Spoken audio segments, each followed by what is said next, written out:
नमस्कार. विघडले देव आणि भक्त, जीव शिवपणे द्वैत, त्या दैव भक्ता एकांत करितो सद्गुरु. यहाँ पे लिखा गया है विघडले, यानी दो चीज़ों में बट चुका है. विघडले म्हणजे यानी कि विघडना, टूटना. देव आणि भक्त, ये अनंत कोटि ब्रह्मांड नायक से हम लोग टूट चुके हैं. हम लोग भक्ति करते हैं क्योंकि भगवान से एक रूप होने का है. ये अनंत कोटि ब्रह्मांड नायक से हमारा छोटा सा जीव एक रूप होना चाहिए. जीव शिवपणे द्वैत, अभी क्या है कि जीव और शिव वियोग हो चुका है, उनका विघड़ गया, मीन्स विघटन हो चुका है. इन दोनों को एकांत, यानी दोनों को एकरूपता करना, जीव शिवपणे द्वैत जो है, तो जीव शिव एक रूप हो जाएगा. उस वो भगवान से हम लोग एक रूप हो जाएंगे. एकांत, एकांत का मतलब क्या है कि भगवान से एक रूप होना. एकांत ने अकेला आदमी बैठा और बाकी कोई नहीं, ऐसा नहीं है. एकांत का मतलब है हम भगवान से एक रूप हो गए, तो एक का अंत हो गया है, वो एक में मिल चुका है, जो अनंत कोटि ब्रह्मांड आएगा उसमें, उसको एकांत कहते हैं.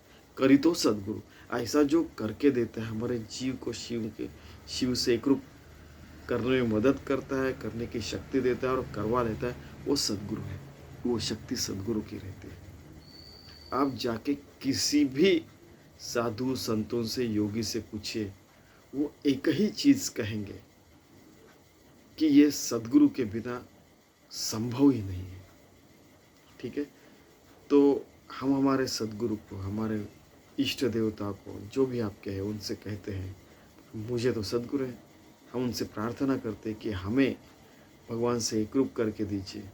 मैं विभक्त नसावे तरीस भक्त बनावे, ऐसे हमें करके दीजिए, जिसके कारण जीव और शिव एक रूप हो जाए हमारा, और हमारा एकांत हो जाए भगवान से एक रूप हो गए.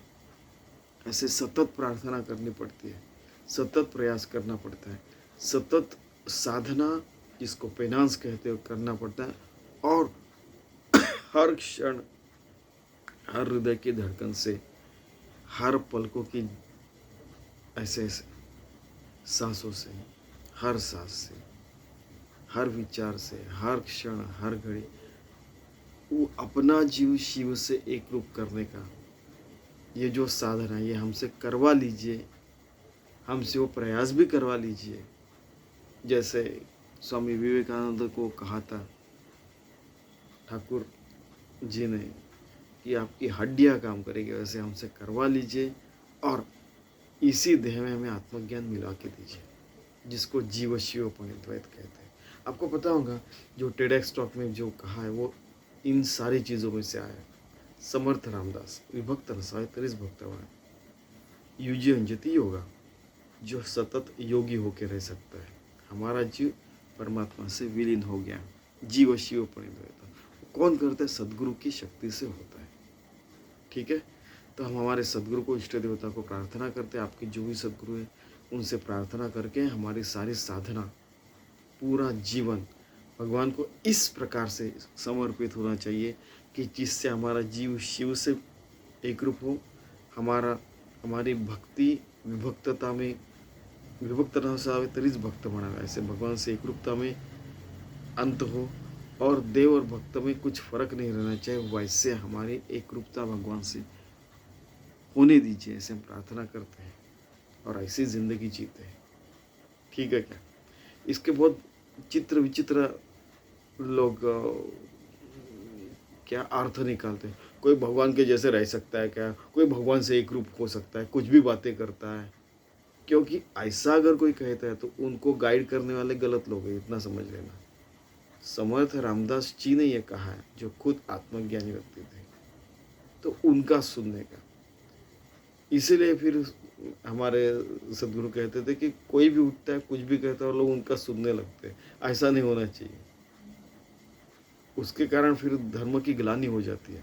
धर्म यानी भ्रष्ट कर देते वो लोग. ये लोगों का सुनने का, अगर आपको कोई गाइड नहीं है तो ये ग्रंथों सुन के, ये सारी चीज़ें सुन के समर्थ रामदास को, दासबोध को अपना गुरु मान के चलना चाहिए. ठीक है, किसी व्यक्ति से अगर बार बार आपको धोखा हो रहा है, तो मैंने एक देखा हुआ उदाहरण यहाँ पे है. एक पंडित जी हैं, उन्होंने गीता को अपना गुरु मान लिया है, अपनी भगवत गीता को। किसी ने दासबोध को गुरु माना है, किसी ने ज्ञानेश्वरी को गुरु माना है, किसी ने गुरु ग्रंथ साहिब तो अकेले गुरु बचे अभी 10 गुरु के बाद, है क्या? आपको समझ में आ रहा है मैं क्या कर रहा हूँ कि अल्टीमेट सदगुरु, अल्टीमेट शक्ति